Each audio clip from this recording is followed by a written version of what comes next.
Net کے اوپر تراوی کے حوالے سے ایک کلپ گردش کر رہے مولوی الیاس گمن کا. تو وہ کہتا ہے کہ دیکھو آپ لوگ کہتے ہیں ہم ہر بات قرآن سے حدیث سے ثابت کریں گے. تو آپ تراوی پڑھتے ہیں, تراوی ہم بھی پڑھتے ہیں, پورا مہینہ آپ بھی پڑھتے ہیں اور پورا مہینہ ہم بھی پڑھتے ہیں, پورا قرآن آپ بھی ختم کرتے ہیں اور پورا قرآن ہم بھی ختم کرتے ہیں, آپ بھی عشاء کی نماز کے بعد پڑھتے ہیں, ہم بھی عشاء کی نماز کے بعد پڑھتے ہیں, آپ 8 رکعت کہتے ہیں, ہم 20 کہتے ہیں. لہذا کوئی حدیث ہمیں ایسی دکھاؤ کہ نبی صلی اللہ علیہ وسلم نے پورا مہینہ عشاء کی نماز کے بعد باجماعت 8 رکعت تراوی پڑھائی ہو اور پورا قرآن ختم کیا ہو. تو لے آؤ کوئی حدیث. سمجھے بات؟ ایک بات تو یہ ہے کہ جب آپ مانتے ہیں کہ تراوی آپ بھی پڑھتے ہیں, عشاء کے بعد پڑھتے ہیں, رمضان کا پورا مہینہ پڑھتے ہیں, 20 رکعات آپ پڑھتے ہیں, باجماعت پڑھتے ہیں, پورا قرآن ختم کرتے ہیں, تو میں آپ سے صحیح تو دور کی بات ہے ایک ضعیف روایت کا تقاضا کرتا ہوں. آپ ایک ضعیف روایت بھی ان تمام شرائط کے ساتھ نبی صلی اللہ علیہ وسلم کے حوالے سے پیش کرتے. صحیح تو چلو دور کی بات ہے, ایک ضعیف روایت اپنی بیان کردہ شرائط کے مطابق رسول کریم صلی اللہ علیہ وسلم سے ثابت کرتے. ہم جو کرتے ہیں, جو سمجھتے ہیں, وہ اللہ کے فضل سے ہم صحیح حدیث سے پیش کرتے. ہم پورے مہینے کا قیام رمضان فرض نہیں سمجھتے, ہم اس کو ایک نفلی عبادت سمجھ کر کرتے ہیں. بخاری شریف میں موطا امام مالک میں نبی علیہ السلام کا فرمان ہے, من قام رمضان ایمانا واحتسابا غفر له ما تقدم من ذنبه. جس بندے نے رمضان کا قیام ایمان سمجھ کر اور ثواب سمجھ کر کیا, اس کے سابقہ گناہ معاف کر دیے گئے. تو رمضان کا لفظ یہ پورے مہینے پر دلالت کرتا ہے یا نہیں کرتا؟ رمضان 1 یا 2 دنوں کو کہتے ہیں, رمضان پورے ایک مہینے کا نام ہے. تو یہ آپ کی قولی حدیث ہے, کیونکہ رسول اللہ کی قولی حدیث بھی شرعی دلیل بنتی ہے, آپ کی فعلی حدیث بھی شرعی دلیل بنتی ہے. آپ کے سامنے کسی صحابی نے کوئی عمل کیا, آپ نے اس کو روکا نہیں ہے, جس کو تقریری حدیث کہتے ہیں, وہ بھی شرعی دلیل ہے. تو قیام رمضان اس حدیث سے پورے مہینے کا قیام ثابت ہوا. دوسری بات, جماعت کے ساتھ. تو میں نے پہلے بتایا نا کہ ایک تو ہم اس کو فرض نہیں سمجھتے, جماعت کے ساتھ قیام کرنا بھی رسول اللہ کی حدیث سے بتاتا ہوں, قولی حدیث سے. جب 3 راتیں نبی صلی اللہ علیہ وسلم نے قیام صحابہ کے ساتھ کیا, آپ نماز پڑھ رہے تھے, وہ پیچھے آ کر صفیں باندھ کے کھڑے ہو گئے, تو ان کی ایک اکثریت ہونے لگ گئی, تو آپ ایک رات قیام کے لیے نہیں نکلے. صحابہ نے پوچھا, یہ بخاری کتاب و صلاۃ التراویح میں اور ابو داؤد وغیرہ سنن اربعہ میں حدیث موجود ہے. صحابہ نے پوچھا, یا رسول اللہ پچھلی رات کیوں نہیں آئے؟ 2 باتیں ارشاد فرمائی. ایک تو یہ فرمایا, خشیت ان یکتب علیکم قیام اللیل, مجھے ڈر لائق ہوا کہیں تمہارے اوپر رات کا قیام فرض نہ ہو جائے, اس لیے چھوڑا کہ فرض نہ ہو جائے. تو جب آپ دنیا سے چلے گئے, اب تو احکام لانے والا کوئی نہیں ہے, فرضیت کا خدشہ ختم ہو چکا. دوسری بات فرمائی, انہو من قام مع الامام حتی ینصرف حسب لہ قیام لیلۃ.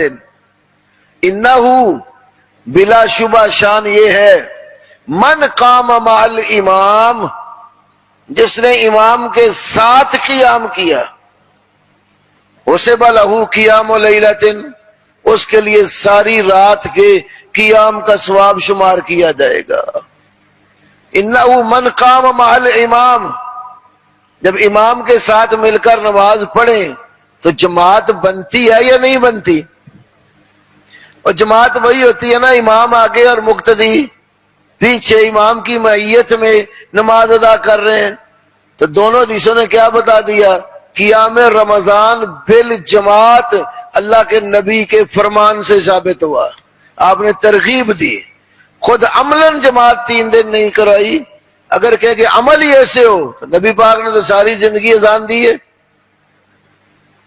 اگر کوئی کہے کہ بس میں اذان تب مانوں گا اللہ کے نبی نے اذان دی ہو، نبی پاک نے حضرت بلال کو سکھائی، تو نبی کا فعل ہو یا نبی کا قول ہو، بلکہ قولی دلیل تو آپ بھی مانتے ہیں کہ فعلی دلیل سے زیادہ مضبوط ہوتی ہے۔ تو قیام رمضان اور قیام مع الامام، یہ دونوں حدیثیں اس بات کی دلیل ہے کہ امام کے ساتھ مل کر پورا مہینہ قیام کیا جا سکتا ہے۔ اب اگلی بات، عشاء کی نماز کے متصل بعد کئی سیانے بچارے بننے کی کوشش کرتے ہیں، حالانکہ ہمارے اندر ضروری نہیں ہے، متصل بعد پڑھو تب بھی ٹھیک ہے، وقفہ کر کے پڑھو، رات کے پہلے حصے میں پڑھو، دوسرے میں پڑھو، آخری حصے میں پڑھو، جس حصے میں بھی پڑھو بالکل صحیح، جائز اور درست ہے، کیونکہ نبی علیہ السلام کی صحیح مسلم میں حدیث ہے، امی عائشہ رضی اللہ عنہ کہتے ہیں عشاء کے بعد آپ کبھی رات کے پہلے حصے میں، کبھی درمیانے میں، کبھی آخر میں قیام فرماتے تھے۔ یہ پوری رات اس کا ٹائم ہے، کسی وقت بھی پڑھ سکتے ہیں، لیکن میں آپ کو ایسی حدیث پیش کرتا ہوں جس میں عشاء کی نماز کے بعد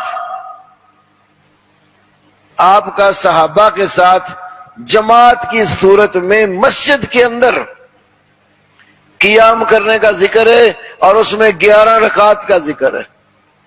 جب 8 کہتے ہیں تو مطلب یہ ہوتا ہے کہ 3 وتر، اور ویسے اصل ہمارے دعوے میں 11 رکعات کا قیام اللیل، 11 رکعات کا قیام اللیل ہے۔ یہ میں بعد میں بات کرتا ہوں، آپ غور کریں۔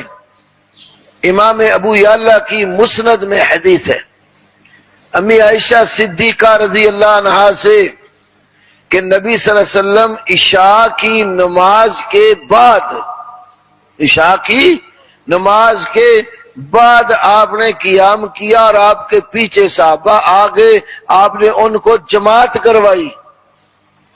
تو اور رمضان کا مہینہ تھا وہ، اور امی عائشہ سے اسی حدیث میں آگے پوچھا گیا کہ نبی پاک کے قیام کی تعداد کتنی تھی، تو انہوں نے فرمایا 11 رکعات تھی۔ اس حدیث میں عشاء کا لفظ بھی ہے، مسجد کا ذکر بھی ہے، صحابہ کا آپ کے پیچھے نماز پڑھنا جماعت کی صورت کا ذکر بھی ہے، اور 11 رکعات کا ذکر بھی ہے۔ یہ مولوی اسماعیل محمدی اسی گمن پارٹی کا ایک آدمی تھا، فوت ہو گیا، اس کے ساتھ ہمارا مناظرہ ہوا تراویح پر، نوکھر جگہ ہے گجرانوالا میں، تو اس نے یہ شرطیں لگا کے حدیث پیش کی۔ میں نے کہا قاضی صاحب آج اللہ کے فضل سے یہ بھی مارا جائے گا۔ مسند ابی یعلا سے میں نے یہ حدیث نکال کر پیش کی، ویڈیو موجودہ، وہ حواس باختہ ہو گیا کہ جو جو میں نے کہا تھا سب کچھ اس میں ہے۔ اتنا حواس باختہ ہوا کہ وہ کتاب ہاتھ میں فتح الباری پکڑی ہے، کہتے امام بخاری فتح الباری میں فرماتے ہیں، امام بخاری فتح الباری میں فرماتے ہیں، کہیں کبھی کسی اور امام کا نام کو وہ تو فتح الحافظی میں لکھتے ہیں، لکھنے والا مؤلف کوئی، اور جس کے بارے میں کہا جا رہا ہے اس نے لکھا وہ کئی صدیاں پہلے فوت ہو گیا۔ تو آخر میں جا کر ایک رٹا ڈالا، کہنے لگے لفظ تراویح تو کوئی نہیں نا اس میں۔ قاضی صاحب نے کہا مجھے یہ بتاؤ کہ رمضان کا مہینہ ہو، عشاء کی نماز پڑھ چکے ہوں، اس کے بعد جو مسلمان قیام کرتے اس کو کیا کہتے ہیں؟ چلو لفظ تراویح نہ ذکر اور لفظ رکھ کے مان لو، ہمارا دعویٰ ہی نہیں ہے کہ لفظ تراویح نبی پاک کی حدیث کا لفظ ہے۔ لفظ تراویح تو علماء نے رات کے رمضان کے مہینے میں رات کے قیام کا نام تراویح رکھ لیا، ورنہ ہمارے دعوے میں یہ ہے کہ نبی علیہ السلام کا رات کا قیام، خواہ وہ رمضان ہو یا غیر رمضان ہو، عمومی طور پر 11 رکعت سے زیادہ نہیں ہوتا تھا۔ اب میں آپ کو کچھ اور باتیں بتاتا ہوں، غور کرے۔ یہ بھی مانتے ہیں کہ جو 3 رات آپ نے نماز پڑھائی وہ کیا تھی؟ تراویح۔ 3 رات جو آپ نے نماز پڑھائی وہ کیا تھی؟ تراویح تھی، یہ تو مانتے ہیں نا؟ اچھا، بندہ ان سے پوچھے وہ جو 3 رات آپ نے نماز پڑھائی تھی اس نماز کو نبی پاک نے کیا نام دیا؟ آپ نے فرمایا تھا خشیت ان یکتب علیکم قیام اللیل۔ اس سے ملتے جلتے اور بھی الفاظ کے ساتھ کبھی کئی بعض روایتوں میں قیام رمضان اور بعض میں قیام اللیل۔ نبی پاک نے فرمایا مجھے قیام اللیل کے فرض ہونے کا ڈر ہے۔ تو قیام اللیل کیا ہوتا ہے؟ عام طور پر قوم کو دھوکہ دیتے ہوئے کہتے ہیں قیام رمضان کا معنی تراویح اور قیام اللیل کا معنی تہجد۔ اچھا، تو شب قدر کو جو قیام کریں، قیام لیلۃ القدر، کیا معنی کرو گے؟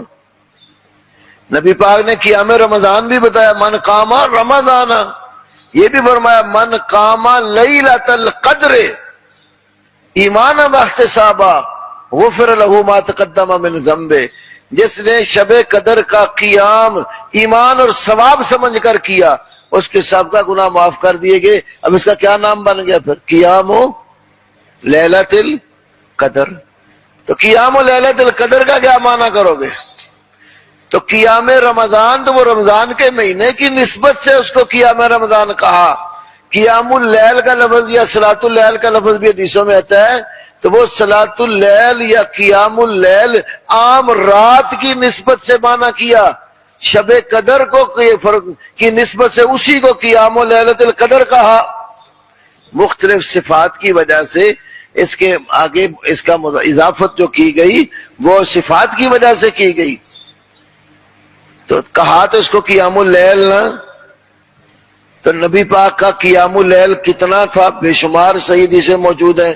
آپ صلی اللہ علیہ وسلم عام طور پر 11 رکعت رات کے وقت قیام فرماتے تھے۔ یہ بڑی واضح سی بات ہے، اس کی پوری ڈیٹیل اور تفصیل میری کتاب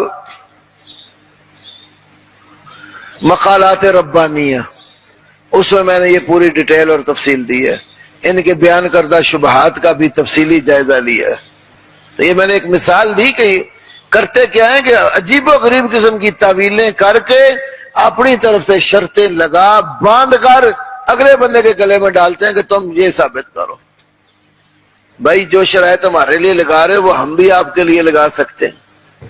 ہم نہیں کہہ سکتے کہ تم مقلد ہو امام ابو حنیفہ کے۔ مقلد کی دلیل قرآن سنت اجماع قیاس نہیں ہوتا۔ مفتی رشید احمد دہانوی کی کتاب ارشاد الساری شرح صحیح بخاری اٹھا کر دیکھو، وہ کہتے ہیں کہ یہ قرآن سنت اجماع قیاس یا دلہ اربعہ یہ مجتہد کی دلیل ہے، مقلد کی دلیل نہیں ہے۔ اور توضیح تلوی جو تمہارے اصول فقہ کی کتاب ہے اس میں بھی لکھا ہوا ہے کہ دلہ اربعہ مجتہد کی دلیلیں ہیں، مقلد کی دلیل۔ تو ان کتابوں میں کیا لکھا ہے؟ مقلد کی دلیل قول امام ہے، مقلد کی دلیل قول امام ہے۔ تو امام ابو حنیفہ کے کسی صحیح ثابت شدہ قول سے ثابت کرو۔ انہوں نے فرمایا یہ ساری شرطیں مد نظر رکھ کر فرمایا ہو کہ عشاء کی نماز کے متصل بعد مسجد کے اندر امام کے پیچھے کھڑے ہو کر 20 رکعات تراویح پڑھنا سنت مؤکدہ ہے، اور پورا قرآن ختم کرنا بھی اس کے اندر سنت مؤکدہ ہے۔ جو تمہارا موقف ہے وہ ایک ہی امام ابو حنیفہ کے کسی قول سے ثابت کرو، کیونکہ تم تو قرآن حدیث پیش نہیں کر سکتے۔ ہاں بعض کہہ دیتے ہیں جی ہم مجتہد کی دلیل بیان کر سکتے ہیں، تو امام ابو حنیفہ سے ثابت کر کے بتاؤ کہ امام صاحب نے اس کے لیے کوئی آیت حدیث بیان کی ہو۔ تم اپنی طرف بیان کر کے نہیں کہہ سکتے کہ امام ابو حنیفہ کی دلیل ہے۔ یہ ضرور بتانا پڑے گا کہ امام ابو حنیفہ نے کس آیت اور کس حدیث سے یہ دلیل لی ہے، اور وہ ثابت بھی کرنا ہوگا کہ وہ حدیث ان کے سامنے تھی، اور صحیح طریق سے ثابت کرنا ہوگا۔ اللہ کے فضل سے قیامت کی دیواروں تک یہ ثابت نہیں کر سکتے کہ امام ابو حنیفہ نے یہ شرائط جو گھمنڈ صاحب لگا رہے ہیں، ان شرائط کے ساتھ صلاۃ تراویح کو اس طرح سنت قرار دیا ہو۔ کیونکہ مولوی عبدالحی لکھنوی کی کتاب ہے تحفۃ الاخیار، اس کے ٹائٹل پر لکھا 20 رکعت سنت تراویح جو سنت موقدہ ہے۔ تو بھئی سنت موقدہ ہوتی کیا ہے؟ جو آپ لوگوں نے سنت موقدہ کی شرح کی ہے وہ رکھو نا یہاں سامنے۔ جو عمل نبی صلی اللہ علیہ وسلم نے مسلسل کیا ہو، زندگی میں کبھی ایک آدھ بار بیان جواز کے لیے ترک کیا ہو، ورنہ تسلسل کے ساتھ آپ کا جو عمل ہے اس کو یہ سنت موقدہ کہتے ہیں۔ تو ثابت کرو پھر تسلسل کے ساتھ اللہ کے نبی نے پورا مہینہ تراویح 20 رکعات جماعت کے ساتھ پڑھائی ہو، جبکہ ایسا نہیں۔ پھر کہتے ہیں ہم تو حضرت عمر سے لیتے ہیں، حضرت عمر نے 20 رکعت تراویح پڑھائی۔ حضرت عمر نے بالکل 20 رکعت نہیں پڑھائی۔ ایک تو حضرت عمر کا حکم 11 رکعت کا ہے، موطا امام مالک میں موجود ہے۔ جو لوگ جو 2 امام مقرر کیے عمر نے، ابی بن کعب اور تمیم داری، ان کو حکم دیا لوگوں کو 11 رکعت پڑھاؤ۔ پھر ابن ابی شیبہ وغیرہ میں، بلکہ یہ جو علامہ شوق نیموی دیوبندی حنفی کی کتاب آثار و سنن، اس میں موجود ہے وہ جو دونوں امام تھے لوگوں کو 11 رکعت پڑھاتے تھے۔ یہ بھی موجود ہے کہ لوگ ان کے پیچھے 11 رکعت پڑھتے تھے، اور وہ معروف حدیث بخاری میں بھی کتابوں میں جب دیکھا تو عمر نے کچھ 2-4 ادھر پڑھ رہے ہیں، کچھ گروہ ادھر پڑھے تو اکٹھا کیا ایک امام پر، تو اس میں حضرت عمر نے کہا واللتی تنامون عنہا افضل مما تقومون، وہ رات کا حصہ جس سے تم سو جاتے ہو، وہ پچھلی رات سوتے تھے نا، شروع میں پڑھ رہے تھے، وہ افضل ہے اس حصے سے جس میں تم قیام کر رہے ہو۔ تو یہاں سے کیا معلوم ہوا؟ حضرت عمر کا نام لیتے تو عمر تو عشاء کے متصل بات پڑھنے والے ہی نہیں تھے، وہ تو پچھلی رات کو افضل سمجھتے تھے۔ یہ صحیح بخاری وغیرہ کی صریح اور واضح حدیث موجود ہے۔ تو حضرت عمر والی بات بھی آپ کے پلڑے میں نہیں ہے۔ امام مالک رحمہ اللہ سے امام عبدالحق الاشبیلی نے اپنی کتاب الصلاۃ والتہجد میں نقل فرمایا، امام مالک کہتے ہیں مجھے وہ تعداد نماز کی پسند ہے جو اللہ کے نبی نے پڑھی ہے، عمر نے حکم دیا وہ 11 رکعت ہے، اور مجھے یہ معلوم نہیں ہے لوگوں نے 11 سے زیادہ کہاں سے نکال لی ہیں۔ یہ حضرت عمر، یہ امام مالک مدینے کے امام بیان کر رہے ہیں۔ تاریخ مدینہ منورہ امام عمر بن ابی شبہ کی کتاب، اس کے اندر بھی موجود ہے، مدینے کے اندر بھی اس تاریخ میں انہوں نے ذکر کیا ہے کہ لوگ 11 رکعت پڑھتے تھے۔ یہ کدھر کے دعوے آ گئے ہیں جی 11 رکعت، یہ 20 جو ہے نا 11 رکعت والی نماز انگریز کے دور سے بعد میں آئی ہے، پوری دنیا میں کہیں نہیں ہے۔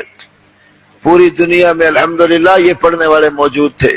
کئی کہتے ہیں اس پر اجماع ہو چکا ہے، 20 رکعت تراویح پر کہاں اجماع ہو چکا ہے؟ تمہاری المحیط برہانی کی جو کتاب ہے بڑی فقہ کی، اس میں لکھا امام شافعی 36 رکعت کے قائل تھے، تو اجماع کدھر ہو گیا؟ علامہ بدر الدین عینی کی عمدۃ القاری اٹھا کر دیکھو، کوئی 20 پڑھنے والا ہے، کوئی 11 پڑھنے والے ہیں، کوئی 36 پڑھنے والے ہیں۔ جب مختلف تعداد والے لوگ مسلمانوں میں اماموں میں موجود ہیں تو اجماع کہاں گیا؟